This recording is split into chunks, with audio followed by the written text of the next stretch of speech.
আসসালামু আলাইকুম। আপনারা সবাই কেমন আছেন?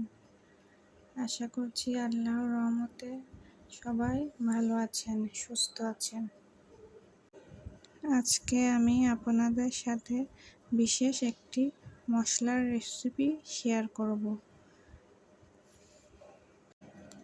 এই মশলাটি যে কোনো ধরনের ছোট বড় মাছ রান্নার সময় ব্যবহার করতে পারবেন। মশলাটি ব্যবহারের ফলে মাছের স্বাদ বহুগুণ বেড়ে যায়। মশলাটি তৈরির জন্য প্রথমেই প্রয়োজন হবে 2টি রসুন এবং 4টি দেশি পেঁয়াজ।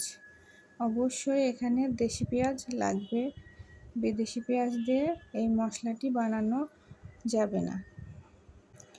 রসুনের ক্ষেত্রে দেশিটা হলে ভালো হয়, দেশিটা না থাকলে বিদেশিটা দিয়েও করা যাবে।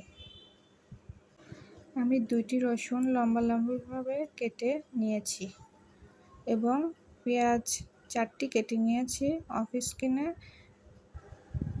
মশলাটি ভাজার জন্য পরিমাণ মতো তেল দিয়ে দিয়েছি কড়াইতে। তেল গরম হলে এর মধ্যে দিয়ে দিলাম রসুন কুচি।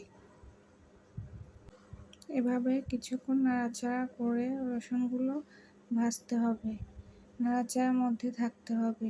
রসুনগুলো পুড়িয়ে ফেলা যাবে না।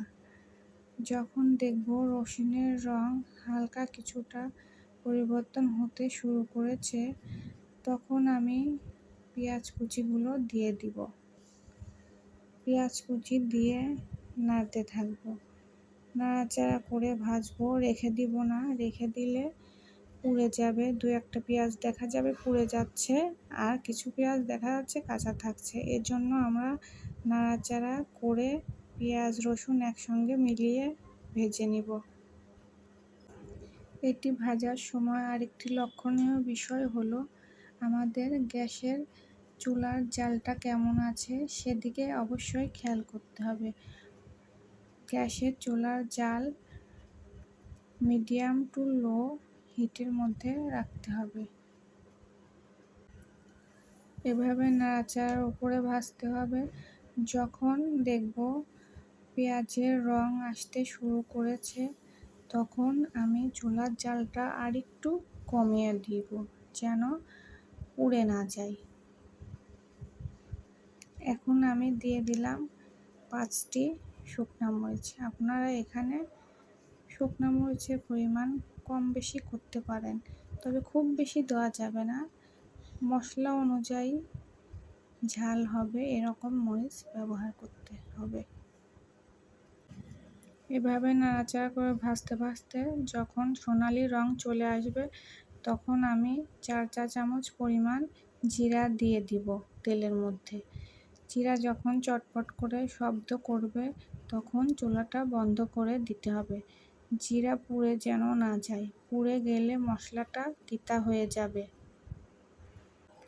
এবার এই ভাজা মশলাটা আমি তেল ছেঁকে উঠিয়ে নিব। উঠিয়ে নেওয়ার পর আমি মশলাটা ঠান্ডা করার জন্য কিছুক্ষণ রেখে দেব। ঠান্ডা হওয়ার পরে আমি এটা পেস্ট করতে পারবো।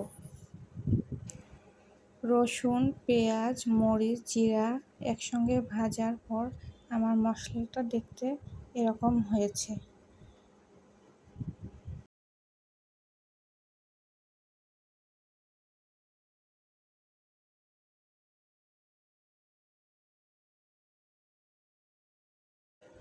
এই মশলাটি আপনি যদি চান সম্পূর্ণ পেস্ট করবেন না, তাহলে আপনি কিছুটা পরিমাণ ফ্রিজের নর্মাল চেম্বারে রেখে দিতে পারেন। অনেক দিন ভালো থাকবে। যখন প্রয়োজন হবে তখন আপনি পেস্ট করে নিতে পারবেন, কোনো সমস্যা হবে না। আমি সবটুকু একবারেই পেস্ট করে নিব। পেস্টটি সুন্দরভাবে তৈরির জন্য আমি এখানে কিছুটা পরিমাণ পানি দিয়ে দিব, যাতে পেস্টটা তৈরিতে কোনো সমস্যা না হয়। সুন্দরভাবে পেস্টটা হবে। তাহলে ঢাকনা লাগিয়ে পেস্টটি তৈরি করে নেব।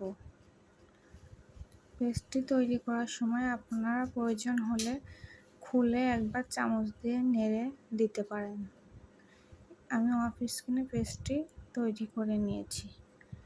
দেখুন আমার মশলাটি এরকম হয়েছে। যতটুকু আমার প্রয়োজন হবে ততটুকু ব্যবহার করে বাকিটা আমি ফ্রিজে রেখে দিব। এতক্ষণ যারা ভিডিওটি দেখেছেন তাদেরকে অসংখ্য ধন্যবাদ। ভিডিওটি ভালো লেগে থাকলে লাইক, কমেন্ট, শেয়ার করতে ভুলবেন না। আল্লাহ হাফেজ।